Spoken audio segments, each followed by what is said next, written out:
स्वागत करती हूँ आप सभी का अपने चैनल प्रभु कथा में। और कैसे हैं आप सब। आशा करती हूँ माँ भगवती माँ भवानी की कृपा दृष्टि आप पे बनी होगी और भगवती की कृपा से माँ जगत जननी की कृपा से आप सभी अपने घर में स्वस्थ होंगे, खुश होंगे। तो आज मैं नवरात्रि के 8वें दिन के बारे में बताऊंगी, यानी महाअष्टमी के बारे में बताऊंगी। आज मैं आप सबको बताऊंगी कि महाअष्टमी के दिन हम कौन सी माता की पूजा करते हैं और महाअष्टमी के दिन माँ जगत जननी किस रूप में आती हैं, किस रूप में होती हैं और हम पे अपनी कृपा दृष्टि बनाती हैं। तो आइए जानते हैं माँ जगत जननी माँ दुर्गा नवरात्रि में 8वें दिन में कौन से रूप में होती है। तो नवरात्रि के 8वें दिन में माँ जगत जननी माँ दुर्गा महागौरी के रूप में होती हैं। महागौरी का रूप अत्यंत ही सुंदर है, अत्यंत ही शांत है। उनका वर्ण गौर है, वो इतनी सुंदर और इतनी शांत है कि उनके दर्शन मात्र से मन शांत हो जाता है। महागौरी के दर्शन मात्र से व्यक्ति का मन स्थिर, शांत और सुंदर हो जाता है।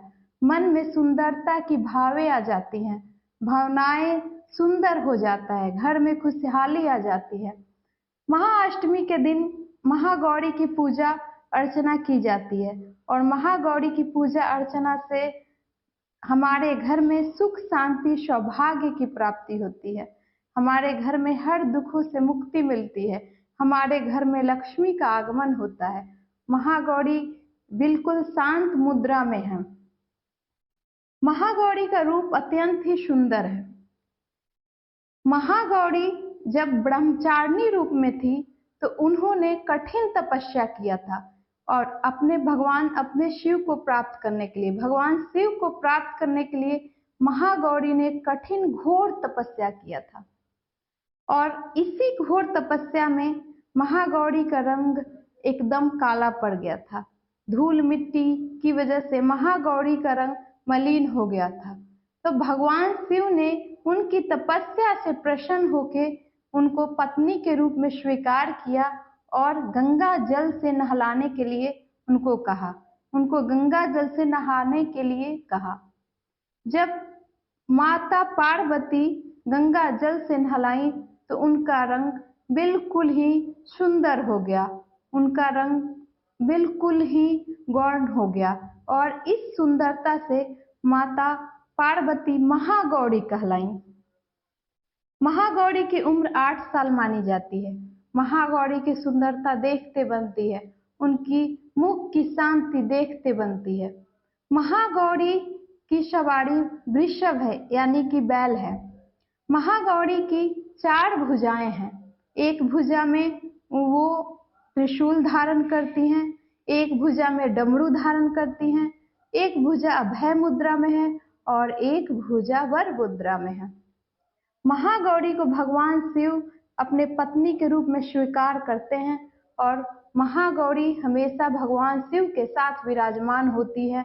इसलिए महागौरी को शिवा के नाम से भी जानते हैं, शिवा के नाम से भी पूजते हैं। महागौरी अपने पति, अपने भगवान शिव के सारे अस्त्र शस्त्र धारण किए हुए हैं। उनकी सवारी वृषभ यानी कि बैल भी महागौरी की सवारी है।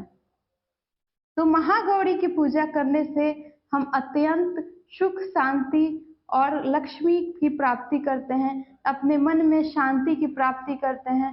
हमारा मन शांत हो रहता है, हमारा मन बिल्कुल शांत होके अपने सुख शांति को प्राप्त होता है। तो महागौरी की पूजा करने से घर में लक्ष्मी का आगमन होता है, सुख शांति का आगमन होता है। महागौरी को सफेद रंग अत्यंत प्रिय है क्योंकि महागौरी का वस्त्र सफेद है।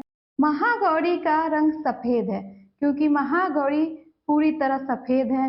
उनका जो वृषभ सवारी है बिल्कुल सफेद है, उनकी जो वस्त्र है वो भी सफेद है। तो माँ गौरी का रंग बिल्कुल सफेद है, इसलिए उनको सफेद रंग अत्यंत प्रिय है।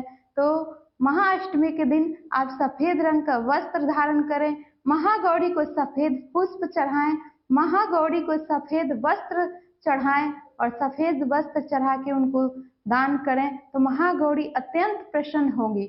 महागौरी को भोग में, प्रसाद में नारियल का भोग लगाएं। नारियल के भोग लगाने से माता गौरी, महागौरी अत्यंत प्रसन्न होती है और अपने भक्तों पे अपनी कृपा दृष्टि सदैव बनाए रखती हैं। तो हम नवरात्रि के 8वें दिन में महागौरी की पूजा करते हैं और उनसे प्रार्थना करते हैं, हे माँ, हमारे मन को शांत रखिए, हमारे घर में सुख समृद्धि ऐश्वर्य का आगमन कराइए और अपनी कृपा दृष्टि हम सब पे बनाए रखिए। तो इस तरह मैंने आज आपको महागौरी यानी महाअष्टमी की कथा सुनाई, माता गौरी महागौरी के बारे में बताया, माँ जगत जननी के 8वें रूप के बारे में बताया। मैं आगे भी आपको माता के रूपों के बारे में बताऊंगी। तो आज के लिए माता की महाअष्टमी की कथा यही थी।